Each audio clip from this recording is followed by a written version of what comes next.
grew up in Cincinnati, Ohio. I graduated in 1992. I ended up going into the Army in 1993. So my first enlistment was originally for 4 years. You know, I was at Fort Sill, Oklahoma. So right about the 3-year mark, I really started looking like, hey, this whole Army thing is pretty easy. You know, as long as I can, you know, stay physically fit, you know, basically adhere and abide to the rules, regulation, and the norms, hey, I can be pretty successful. I remember one day working in the motor pool. I was working on a radar this particular day. Literally about 18 hours every day, nonstop, pen to pen, schematics after schematics, manuals after manual, trying to figure out a problem. The third day, we end up kind of cracking the code. You know, I went to, at the time, was a CW4. He was able to then go to the command and report that the system was up. And later on that day, he came to me, he said, hey, you did a lot of great work out there for the last 72 hours. I've been watching you for the last couple years. He said, have you thought about becoming a warrant officer? And I kind of laughed at him. I said, man, I'm not trying to be a warrant officer. I'm going to be a sergeant major. And so the following week, I think it was like a Wednesday or maybe a Thursday, he came and said, hey, have you thought about it? I said, yeah, I think I'm gonna try it. He said, not a problem, sign right here. He had completed my packet for me. I think the military did create an opportunity for me. It gave me a way out where I could not see where I wanted to go. So it gave me time to really think about that and just continue to create those opportunities for me to kind of find the path and define, you know, who I am today.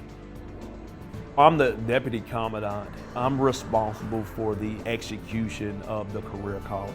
And speaking of those achievements, we're here at the hub of WOC School, if you will, the Warrant Officer Career Center. Tell me a little bit about where we are right now. We are in the flagship of what I call Warrant Officer education. This is the foundation, the base, the starting base for all warrant officers. We're in the Warrant Officer Career College. At the Warrant Officer Career College, our flagship program is Warrant Officer Candidate School. In the candidate school, we do about 24 to 2,600 candidates a year. So we have about 24 to 26 classes a year where we take individuals from a target population, an NCO population, with about 5 to 8 years in the Army. We take them through what we call the Acculturation Officer Leader Development course.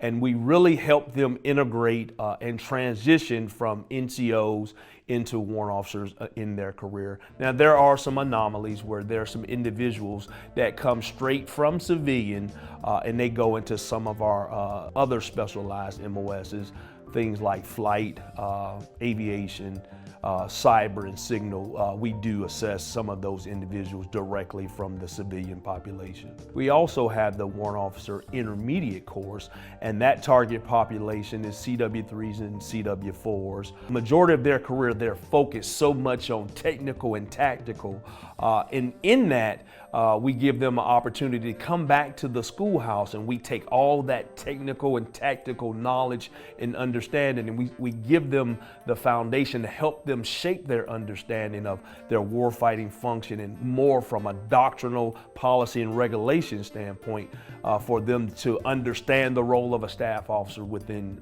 some of those assignments. When we look at that target population of NCOs 5 to 8 years, is really that individual that possess the competencies and the attributes of a junior leader. So across 47 plus specialties and 17 branches, these individuals are captured in a small number. And so if we looked at something like cyber, there may be a need for 30 or 40 individuals, and we may have 100, 200 individuals that want to become this MOS. So it's very competitive, but very rewarding if they get selected. Anybody that's in the Army, as they try to navigate themselves through the warrant officer ranks, I think they have to invest in their self-development and in their craft to become the best that they can be. The numbers, as you get higher in the hierarchy of the warrant officer cohort, it becomes harder.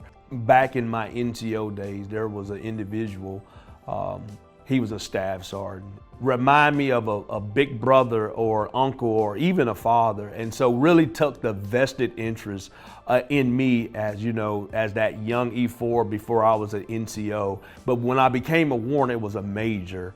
And this major really took me to the side, and he did a lot of coaching, a lot of mentoring, saying, look, if you're gonna be great, if you aspire to be a CW5 and you're gonna do good for this Army, you have to understand how to play in the sandbox with the other teammates. And he really took a vested interest in teaching me officership, accountability, leadership from an aspect of an officer. You know, there's an NCO watching at this very moment. They're aspiring to go further in their career. What would you say to them if they aspire to become a warrant officer? A lot of people are motivated based on family. Some people are motivated based on material things, money, power, authority, responsibilities. So you have to know why, because the step from NCO to warrant officer, it's a great leap. There's a great responsibility, but if you don't know why, you won't be successful. And there's an expectation when you walk into a formation or you're in an organization, when you have a dot on, you are a subject matter expert. And so you have to know why. And then find, you know, how to do it and build that roadmap to it. And if you don't get there, it's not anything that you should be down on. You just have to understand that, especially for warrant officers, it's a very competitive, small field, and not everyone will advance to those certain positions or get certain assignments, but that's okay. But the assignments you are given, you need to do it well.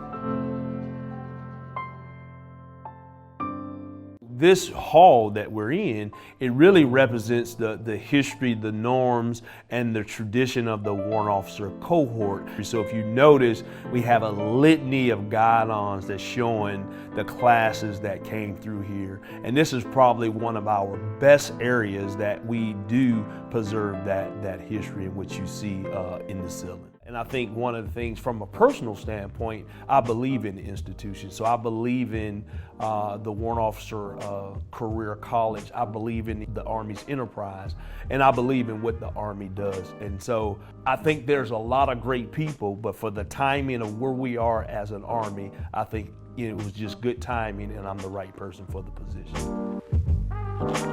Here we are, folks. 31 years in the Adjutant General Corps. It's definitely been a blessing and a pleasure to serve. Wow. What's it like for you to come back? Almost like coming back home. This is definitely like coming back home, man. I remember in 1998, I was a skinny kid from Ohio, now living in the DMV. And my name was called as having been accepted into the Warrant Officer Corps in March of 1998. And then it was in July of 1998, hot and summer day, month, if you will, here at Fort Rucker, and this is when I first went through these doors. And 6 weeks of mental fortitude, testicular fortitude, if I may say, but it helped shape my fortitude that I already had growing up, but it just enhanced it even more so. I knew that this was a career for me, and came back for the staff course in 2011. And then back again in 2014, which allowed me to pin on CW5. So this definitely holds fond memories for me, and it's good to be home. Good to be home.